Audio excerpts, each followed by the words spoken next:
Hey everybody, it's Amy Graham, the Badass Valkyrie, and this is week number 40 in 2021. And this is the Finding 52 focus for the week. And the focus is on labels. And it's very interesting that, especially in the planner community, the number of labels we try to give ourselves.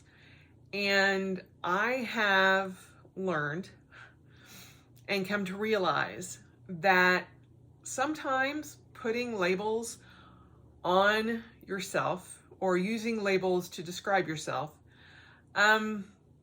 tend to put you into a tiny little box. And it's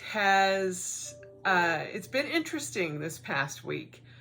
For those of you who saw my fourth quarter update, may not be news to you, but for those of you who haven't, I found out last week on Tuesday that I get to have a brand new hip installed. The pain that I've been having in my lower back, or what I thought was my lower back from my ablation, has actually been my right hip. And it is a year ago in November, there was about 1/4 of an inch of space between the ball joint and the hip joint. And this most recent x-ray shows it is now bone on bone. Yay me.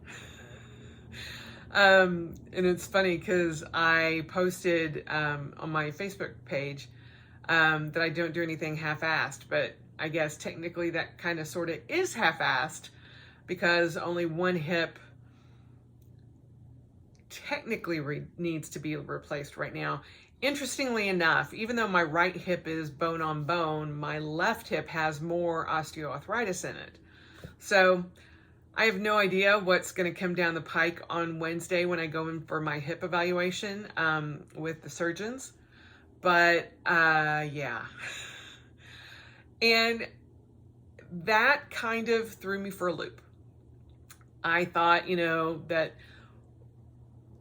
I had been having hip problems, I thought, and then we did the nerve blocks in my ablation, and that seemed to take care of that pain. And they're like, oh no, then that just means it's muscle pain.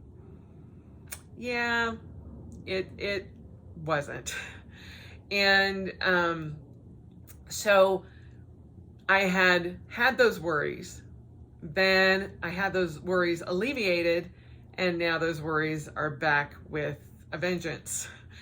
And it has pretty much thrown out any exercise goals that I've had for the year. I'm not allowed to run until, who knows when. My ortho doc was like, you need to be aware. They may tell you that you are not allowed to run anymore. And I'm like, I got it. And I've come at this a lot differently than I actually thought I would, because, and it was in the middle of the night. Greg and I were both staying up late, and we were just cuddled on the couch and talking about it. And I said, I think, had I not already gone through my retirement for fighting, this would have been a lot harder. Just because now my focus at almost 55, I'll be 55 December 13th, is on sustaining what movement that I have now and keeping that going. I don't know if I will be that, golden oldie athlete that I had in my head and that I had labeled in my head.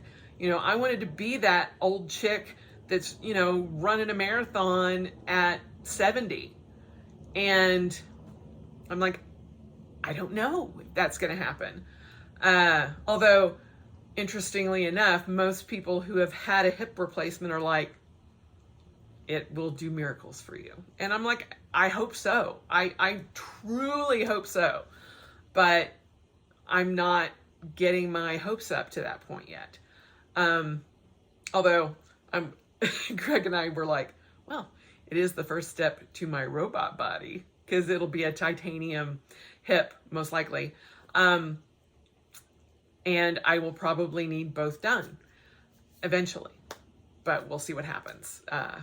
I can't I'm just going by what my orthopedist has said. I have not seen the surgeons yet, but I do know that I have gone through, an additional week of pain, because we aren't sure if they are going to allow me to get a steroid shot, because that can also put my surgery off, if I need a hip replacement, off for 3 months while that steroid distributes into my body. So everything has been put on hold except for my pain, and I'm like, yay.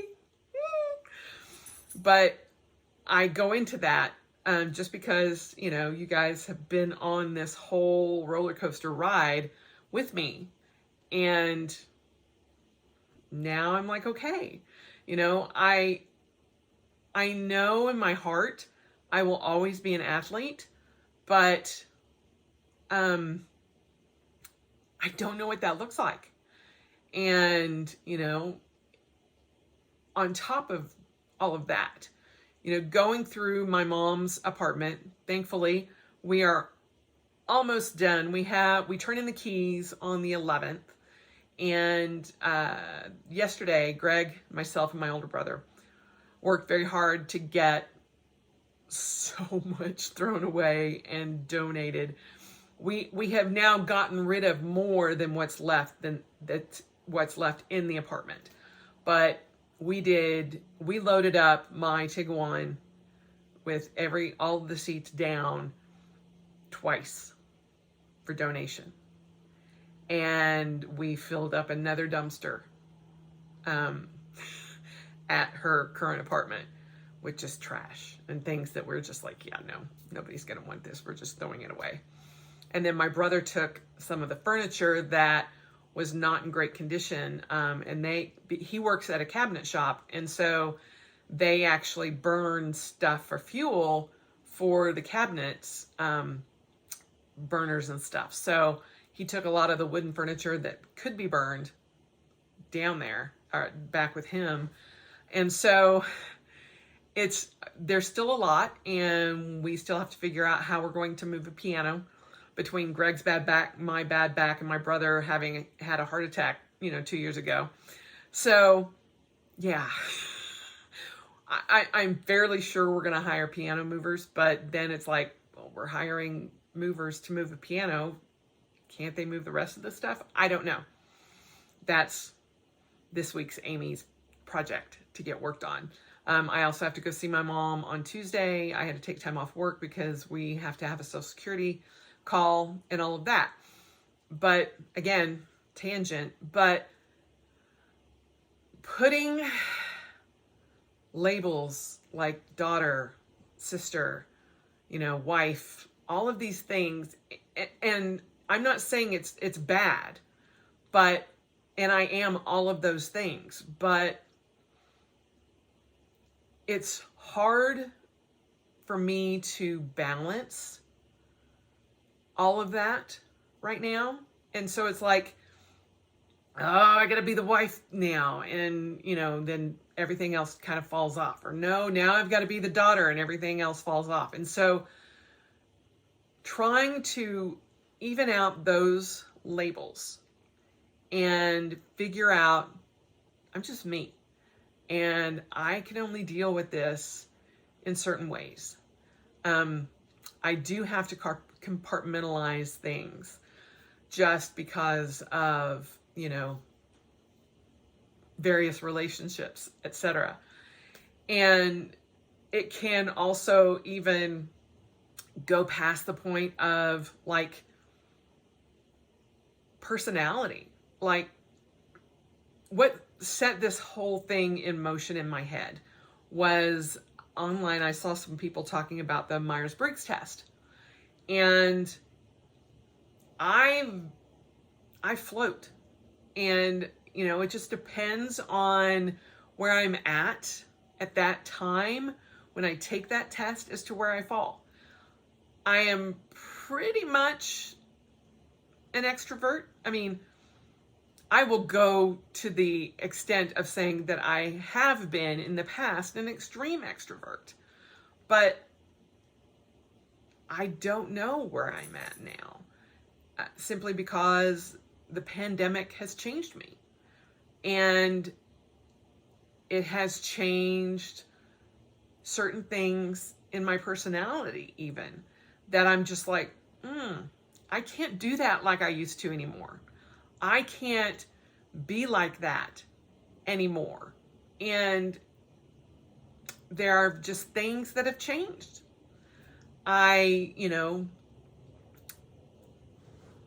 grew up in a Methodist church, then transitioned to Presbyterian, then transitioned to agnostic, and now I'm very spiritual. But I am not a fan of organized religion anymore at all. And I don't like putting a label on my own spirituality. But that's how I was raised. And it's very fluid. I am very fluid right now. And it's hard right now dealing with all of these different hats or labels that I'm having to juggle, and then realize too that because of everything that is going wrong or becoming more difficult, can't say going wrong, I don't look at my hip replacement as going wrong. It's just defect. It's something that is broken that needs to be fixed. And, I've gone up and down and up and down and up and down with wanting to figure out a new, maybe a new position, a new job, something. That's out the window now. The term golden handcuffs comes into play a lot recently, just because it's like, I have to have insurance right now. And I carry the insurance for my husband and I. And hip replacements ain't cheap, baby. And so here I am. It's not that I was unhappy at all. It's just I was looking at other avenues. What else can I do? What new adventure can I go on? And who's to say that there wouldn't be something out there better that had better insurance than what I have now? I just can't take that risk right now. And so, having talked it over with Greg already, then going, yeah, wait, we're going to stop. We're not going to do that right now. He's like, that's totally fine, babe. Whatever you want to do. And, I am very, very lucky that he is 100% supportive of whatever I choose to do. But that has now been taken off the table because Mama needs a new hip.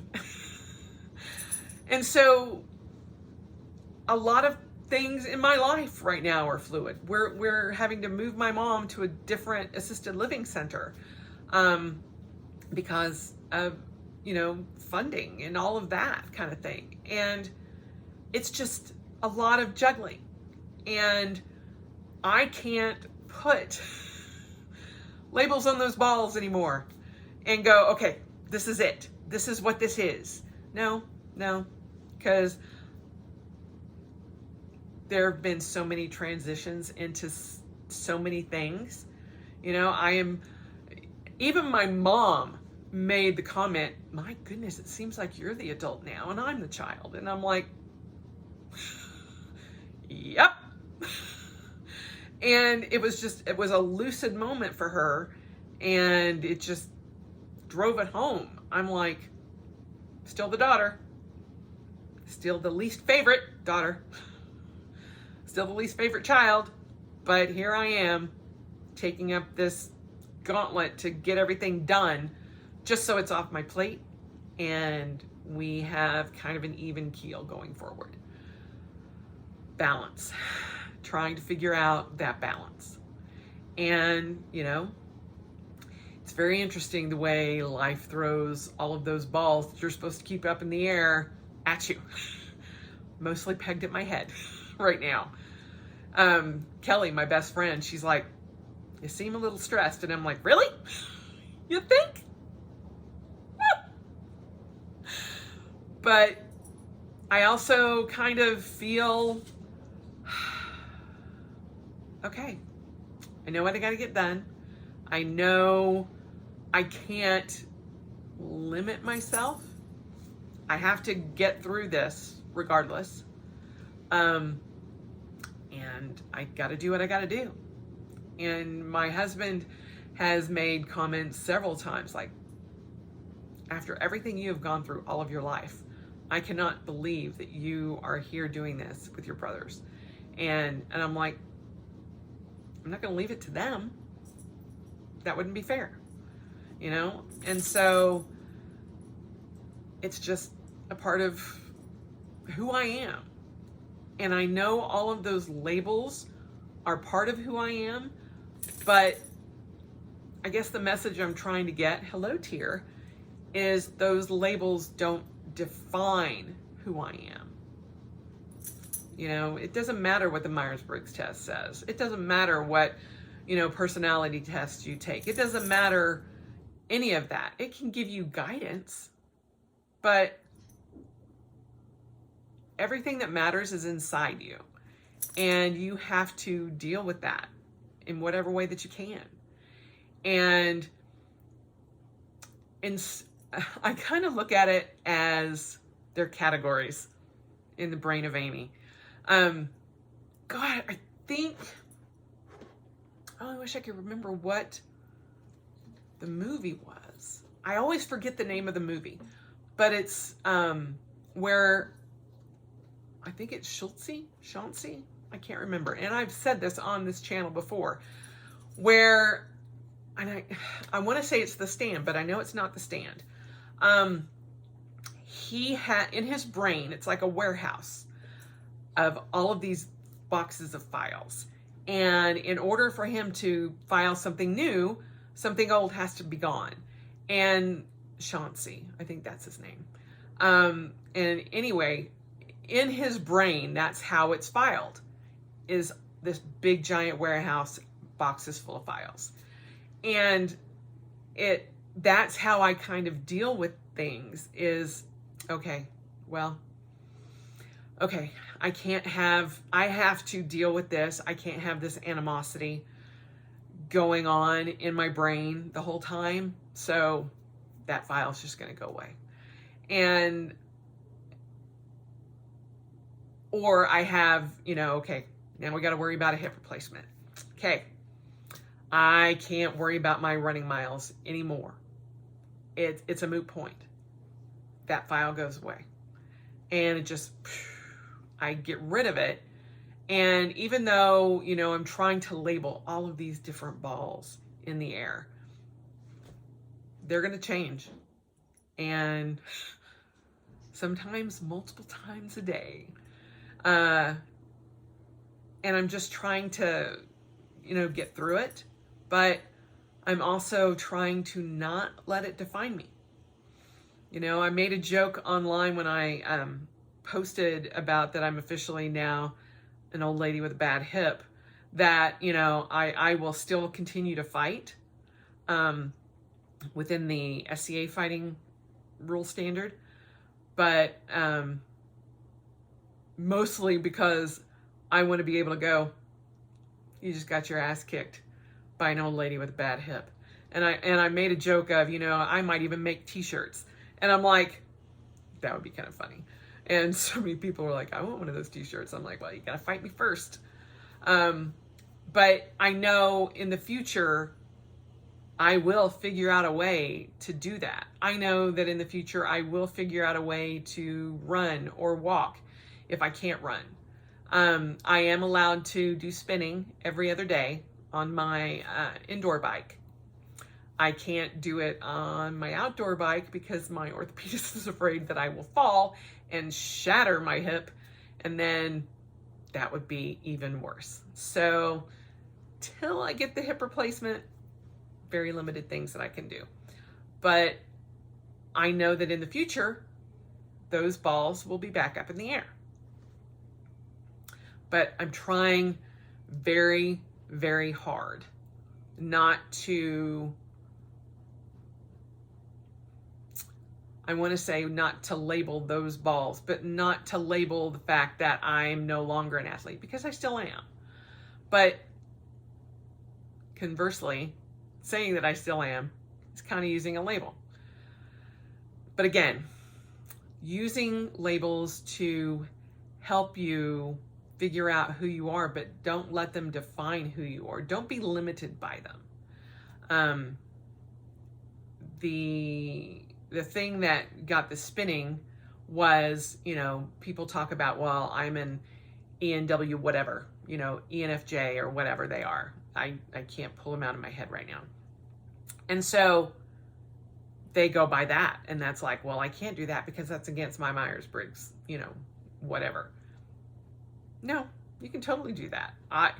If I had to label myself and only live by that label,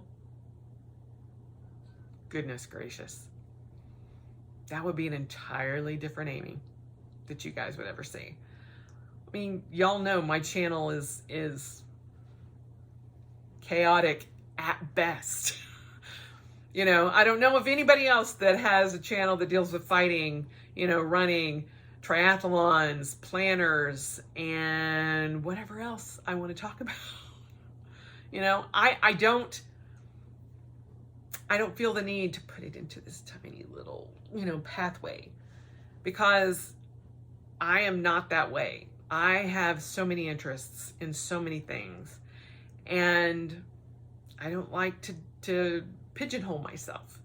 And so that's really just the focus, is to determine if you are using labels to define who you are and letting those labels limit you, because they shouldn't. Change your label every day, like you change your shirt. Doesn't matter. Whatever you call yourself doesn't define you forever. You are free to change your mind about anything and everything. That's the beauty of being human. That's the one thing we can't change. We're all human. But, small, tiny tangent. I grew up thinking that I was almost half Indian, American Indian.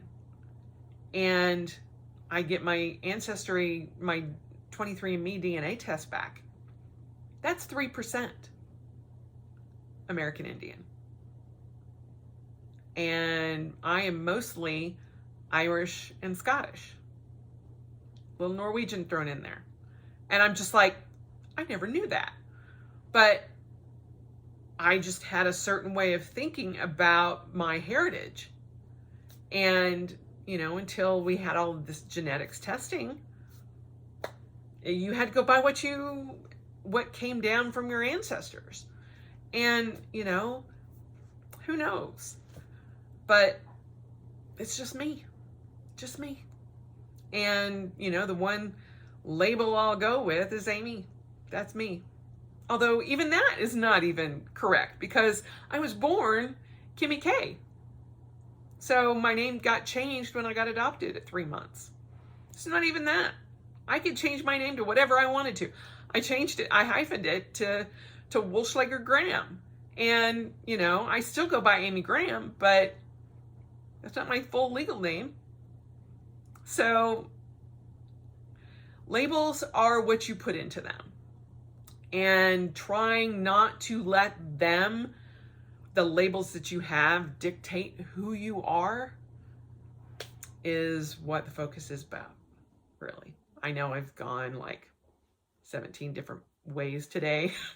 I got up at 8 o'clock this morning. Well, I got up earlier than that, but Greg and I had to go get our flu shot this morning. And so, yeah, I'm a little whoop today because, you know, things did not start the way that they normally do on a Monday. And I'm just like, okay, my arm hurts. And I'm like, okay, let's just get everything done so that we can get back into pajamas tonight and be comfy, because my arm it's only been 2 hours. My arm hurts. I'm like, this is not going to go well. I already know. But it's well worth it to be vaccinated against the flu.